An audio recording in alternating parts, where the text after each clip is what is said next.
Hello, can you guys hear me in the back there? Yep, okay. So let's get started. Hey everyone, my name is Bhavik Merchant. I'm a program manager on the Power BI team, and I'm here to talk to you today about enterprise reporting and specifically paginated reports and what the story is around enterprise reporting. So let's jump in and start with a bit of a definition on what we mean when we say paginated reports, because this is a new capability that's coming to the Power BI service. So we've borrowed a quote from one of our MVPs, and this is not a new quote. It's from a blog post, and the link is there, that he put up, I think, in 2014 or something like that. But it's a nice, simple definition of a operational or paginated report.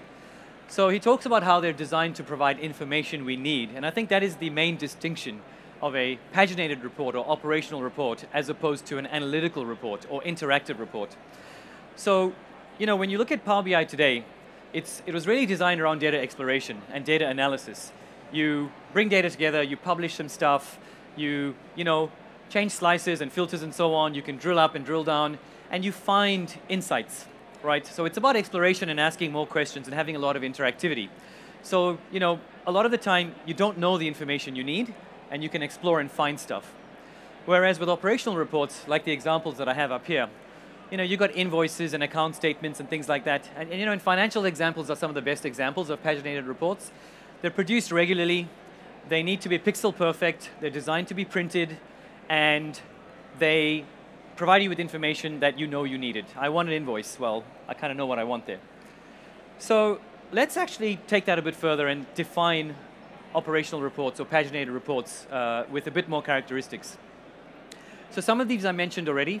Highly formatted, print ready, often parameterized. So all the blue bits are kind of the important bits. So that's, you know, kind of some of the report features. Generating documents. So very often when we see these types of reports, people want to archive them as PDFs. They want them attached to their emails, on subscriptions and things like that.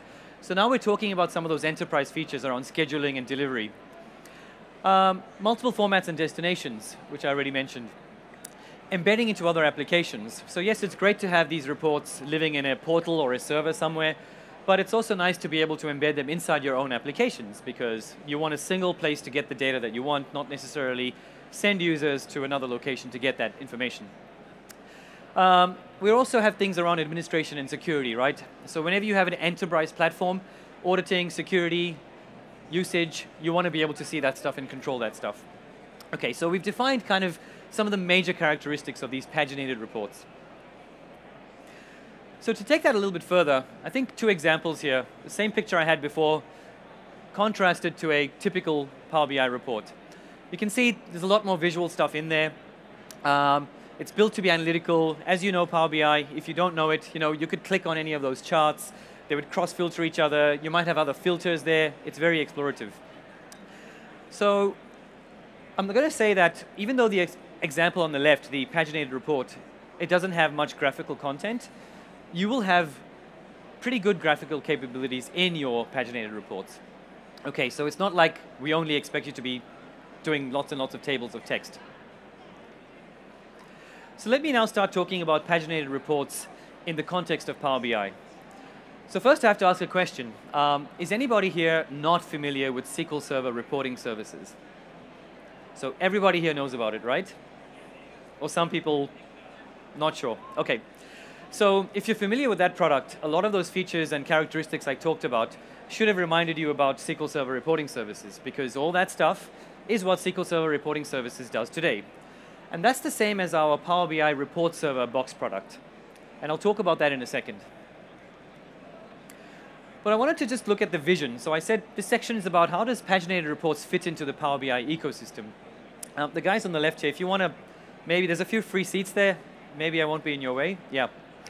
So this is kind of the medium-term vision around where you would build reports on the left, how you want to be able to deploy them, and how you want to be able to consume them. This is our kind of medium-term vision at the moment.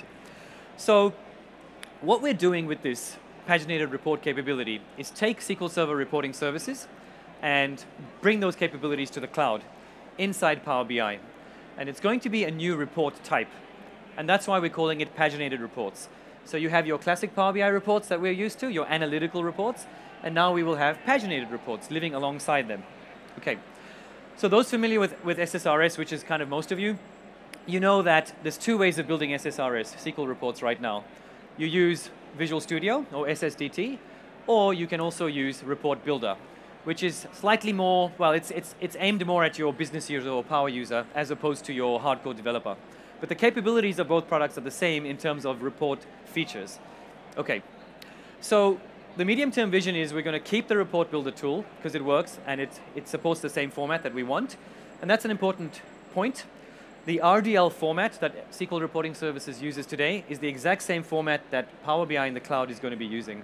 It's not a new report format. You don't have to upgrade your reports and that kind of thing. We're keeping that the same. The deployment options will be to the Power BI software as a service, to Power BI platform as a service, so Power BI embedded, and also on-premises in Power BI Report Server. And then finally, on the consumption side, you might want to then embed into things like Dynamics or third-party applications. Okay. Now, not all of these capabilities are going to be available when preview comes out. As we said, this is the medium-term vision, so as we build more features and as we make iterative releases, you'll see more and more stuff come out. So let's look at the reporting options from a Microsoft perspective compared. I talked about SQL Reporting Services, and that's on the very left. We also talked about Power BI Report Server briefly, which is the one in the middle. And what I'm talking about today is the star over there. Taking SQL Reporting Services paginated capability and bring it into the Power BI service. Now, it's something I like to mention here is that this journey of getting to enterprise BI and having all capabilities in one place really started with Power BI Report Server a couple of years ago. So Power BI Report Server, if you're not familiar, is an on-premises option for having SQL Reporting Services capability side by side with Power BI capability. So if you, for some reason, cannot use our amazing cloud, that's something that you want to consider. Taking SQL Reporting Services, you can move all your content across very easily. It's 100% the same technology, but also have Power BI interactive reports on that same server, which is really cool. But now in the cloud service, we didn't have that paginated capability. So this is about bringing that and kind of filling the gap up there. So I want to do a bit of a demo around this new capability to show you how it works and what we've done so far. And then I'm going to tell you about hosting and managing, and we'll look at some of the roadmap and future work. So I'm going to switch over to my demo machine. And that's not my demo. That's just my landing page, my default dashboard. So I'm going to start by jumping into my premium workspace. So you can see I zoomed up there, and it says Ignite Barvik. It's got a little diamond next to it. That's an important point, because initially, when we release this capability in the near future, it's going to be a premium-only capability. This is not because we're trying to get more cash out of you guys. There are some technical and actually security considerations around bringing a service like SQL Reporting Services into our shared service. We need to make sure that in a multi-tenant environment, things that SQL Reporting Services can do don't endanger other tenants. So SQL Reporting Services can host code, for example. We want that code to be safe and contained. So we need to do some extra work to make sure that that stuff is clean and it doesn't damage your neighbor. Okay, so I'm going to click into this capacity. And I don't have any dashboards, but I have a few reports in here. And I'm going to zoom up again. So I want to highlight the first one and the second one there. The first one is just those bars, the little icon for the report. That is signifying a typical analytical Power BI report. When you then start deploying your paginated reports, you can see that we've defined a slightly different icon. It's got a little page around it. I think that's a nice way of knowing that this is a paginated report and not a typical interactive report. Now, when we say interactive, that's not to say paginated reports are not interactive. There's a lot of interactivity. There's parameters. There's toggling of visibility. There's a whole bunch of stuff that is interactive, but just not the same way that Power BI is interactive. So let me open up a report. I'm going to open up my regional visitor experience. So this is actually a previously deployed SQL Reporting Services report running in Power BI. Okay, I only have one parameter. I'll show you another one in a second. It's automatically populated. I've got some data here. I've got a chart. I've got some text. I have a table.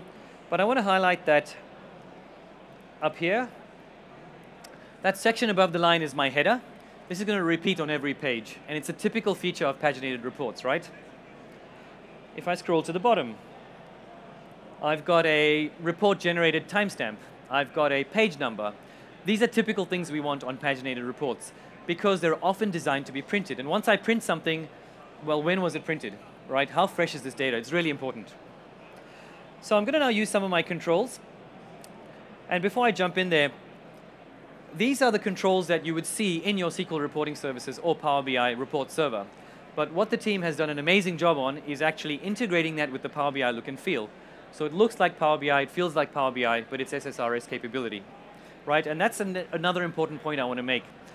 We are not wanting to bolt on reporting services and let you guys have to manage two completely different experiences around sourcing data, around managing reports, around sharing, and so on. We want it to look and feel the same, and we want it to be a proper part of Power BI. And I'll talk about some of those challenges as we move forward. So I'm going to move to the next page. And it's a completely different set of data here. I'm going to go to the next page again. And that page ends, maybe prematurely. And here's some additional graphical capabilities that have always been in SQL Reporting Services. And finally, the last page of my report is just a chart with some conditional formatting where numbers over 500 or under 500 or something were read. Okay. So on the web, it's not so obvious that it's a paginated report other than the page numbers that I put down there. But if I had not decided to put footers and things like that, maybe it wouldn't be so obvious. So let's look at some of the other features. I'm just going to go into the export. And if you're familiar with SSRS, those should look pretty familiar. So we have all these export capabilities available.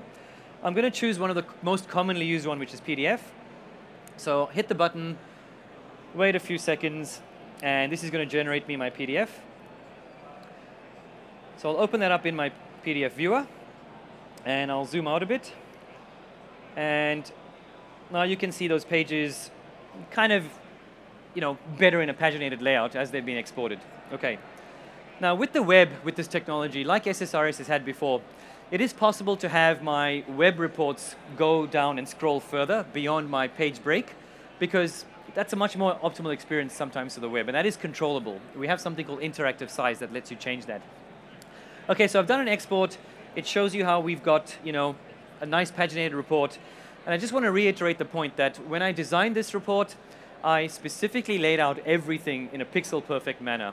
I have told it that my line from the top of the header is X many inches down. I want X many inches of space on either side, and so on, right? So I've controlled every single aspect of it so it looks the same every single time. Whether I print it as a PDF or whether I just print it from here, it should look exactly the same. Okay, so let's jump back to the demo, and let's look at a slightly different report. Okay, so this one demonstrates just a few more parameter types. Again, if you're familiar with SSRS parameters, this is the same, just with a fresh coat of paint working inside Power BI. So cascading parameters will work. You see, I can't click on this required because it needs to have a buying group. So I'll pick Tailspin Toys. Now it's populated. So I'll pick a few different stores. So the idea here is these are some sales, and I have buying groups, and they have different stores. So I want to pick a buying group, and I want to report on some of these stores, and I want all the invoices for those stores. I'm not going to change the dates. I'm just going to run this. And now I've got this report here again. Again, the same thing. I've got a header. In a paginated report, it's very typical to restate your filters. So I've put my invoice range and my selections up top there so people can see if they print it, this is what's been done. These are the filters that were applied. That's also important, right? When you print a report, what if I picked a different filter to the person next to me? Somebody needs to know that. So it's a best practice. But what I want to point out here is some of the features that paginated reports are very good for. In this example, I have a buying group and a set of invoices per shop. So what I want to do here is summarize the total number of invoices and value of invoices per shop. And that's what I have as the top row over here. You can see it's invoice 1 of 3. So if I jump to the next page, that header's disappeared because it's the second invoice in that group. So you can do all these interesting groupings and page breaks and summarizations in paginated reports, which are very, very often required, right? And this is all standard SQL Reporting Services functionality. We haven't done anything new yet. So let me jump back to my presentation.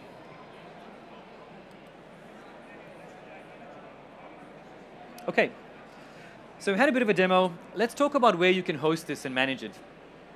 So I mentioned that at the moment it's going to be available in Power BI Premium, and that's not because we can't, it's just, like I said, there's some additional things we got to do to move it to the shared service. So if you have Power BI Premium P1, P2, or P3, in the near future you will have this capability available to you. It will just appear, but what you will have to do is turn it on. So as a capacity administrator, if you have that role, you can jump into your premium capacity and you will see workloads, and it will be in there and you say, yep, turn it on, and then you will be able to set how much memory you allocate that workload. Now at this point we will not let you do 100% because there's other things on that box, like your Power BI reports.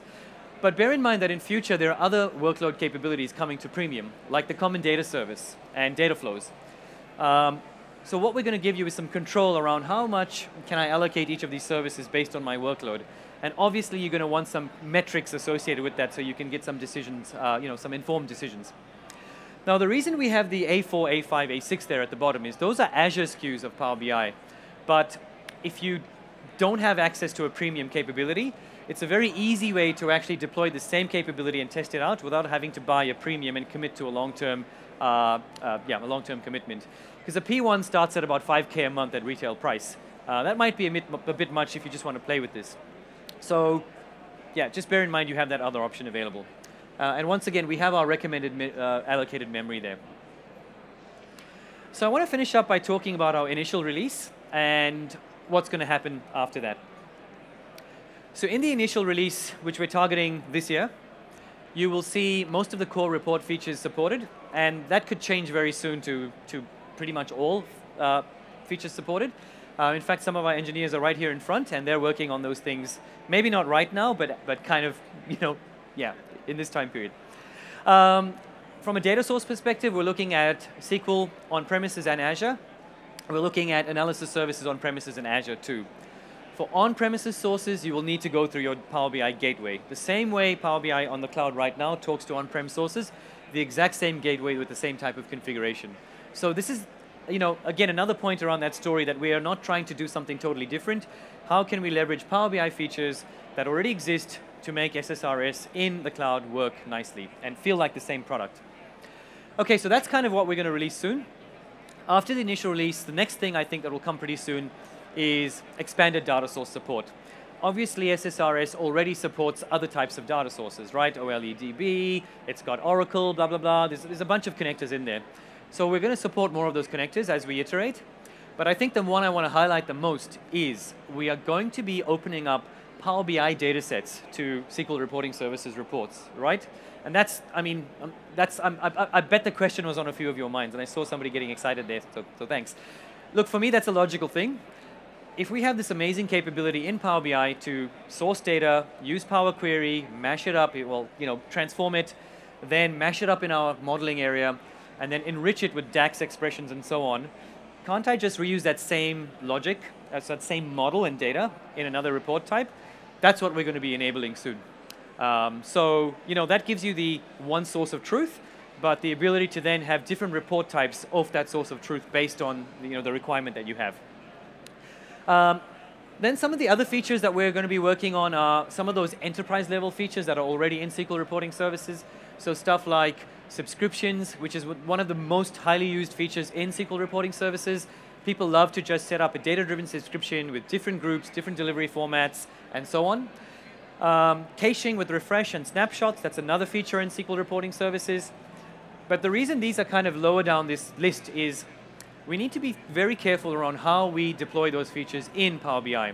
Because as I said before, we don't want to have two mechanisms to deliver things that live side by side but work slightly differently, right? Even things like shared data sets and shared data sources, we need to figure out how we do that. Because if we allow you to talk to a Power BI data set and with some additional capabilities that will be coming in the future, that is a shared data set. And that sounds like a good thing to connect to. So should we also bring the reporting services shared data set concept there? We're thinking about that stuff. So some of these things will come, but we're figuring out how best to deploy them in in Power BI so that the whole experience is pretty seamless. Usage analytics too, that's something that I think anybody wants. Those of you who know SSRS know the execution log, one of my favorite tools. who's running which reports when and how are they performing. That's something that we feel you should have too, because you already had it on premises, right? So that's where I wanted to finish up. I'm exactly on 20 minutes. I can probably take a few minutes of questions. That doesn't mean you can stop here. I'll be heading back to the booth for a little while afterwards, so if you want to come and have a discussion and discuss more things or talk to the engineers, feel free to join us. So thank you for your time, and I'm happy to take some questions.